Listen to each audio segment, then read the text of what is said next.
फैसल कुरैशी की साबिका अहलिया से खलीलुर रहमान कमर की शादी का इंकशाफ। नामवर पाकिस्तानी अदाकार फैसल कुरैशी की साबिका अहलिया से मारूफ लिखारी खलीलुर रहमान कमर की शादी का इंकशाफ सामने आ गया।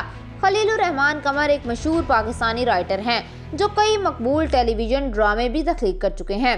आजकल उनका ड्रामा सुन मेरे दिल जियो टीवी पर नशर किया जा रहा है, जबकि उनके आने वाले प्रोजेक्ट्स में एक फीचर फिल्म भी शामिल है। हाल ही में खलीलुर रहमान कमर ने मारूफ सहाफ़ी इरशाद भट्टी के पॉडकास्ट में शिरकत की। इस पॉडकास्ट में दीगर मौज़ूआत पर गुफ्तगू के साथ साथ खलीलुर रहमान कमर ने फैसल कुरैशी की साबिका अहलिया से शादी करने का पहली बार एलानिया तज़किरा किया। फैसल कुरैशी की मज़कूरा साबिका अहलिया से उनकी एक बेटी भी है। पॉडकास्ट के दौरान इरशाद भट्टी ने सवाल किया कि आपका ड्रामा मेरे पास तुम हो काफी मकबूल हुआ, जिसमें एक औरत अपने शोहर को छोड़कर दूसरे मर्द के पास चली गई, लेकिन आपके एक ड्रामे के अदाकार की अहलिया ने भी उन्हें छोड़कर आपसे शादी कर ली। तो क्या आपके ड्रामे मेरे पास तुम हो में आपकी जिंदगी की हकीकत की कहानी है? जवाब में खलीलुर रहमान कमर का कहना था कि ड्रामा मेरे पास तुम हो मेरी जिंदगी से बिल्कुल मुतासिर नहीं था, लेकिन जब नशर हो रहा था तो लोगों ने ऐसी बातें की। फैसल कुरैशी मेरे बहुत अच्छे और प्यारे दोस्त हैं, मेरा उसके साथ बहुत अच्छा ताल्लुक है। मैंने उसे ढूंढा था और वो मेरा लाया और पाला हुआ बंदा है। वो इतना शानदार अदाकार है कि उसने मुझे ऑडिशन में हैरान कर दिया था।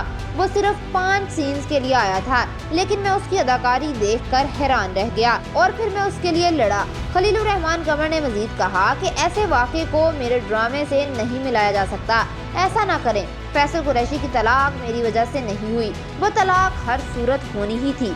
मैंने फैसल को और उसकी वालिदा को बहुत समझाया, लेकिन उसकी वालिदा ने कहा कि ये तलाक तुम्हारी वजह से मुलतवी तो हो जाएगी, लेकिन होगी ज़रूर। खलीलुर रहमान कमर ने इतराफ़ किया कि मैंने फैसल की साबिका अहलिया से शादी की, वो एक अलग कहानी है, फिर कभी सुनाऊंगा, अभी वजह नहीं बता सकता। मैं कलमा पढ़कर कह सकता हूँ कि फैसल की तलाक की वजह मैं नहीं कुछ और थी। मेरे पास तुम हो के किरदार शहवार जैसा अमीर नहीं था, मेरे पास कोई औरत क्यों आएगी। मैं ख़वातीन को राग़िब करने के लिए माली तौर पर इतना खुशहाल नहीं था। उन्होंने कहा कि जब यह मामला हुआ तो उस वक्त मैं उससे ज़िंदगी में सिर्फ 2 बार मिला था। मैं उसकी बीवी को जानता भी नहीं था। मैंने उसकी बीवी को 1 या 2 बार देखा था और मैं उसे बेटा कहकर बुलाता था, लेकिन मैं नहीं बता सकता कि मैंने बाद में उससे शादी क्यों की।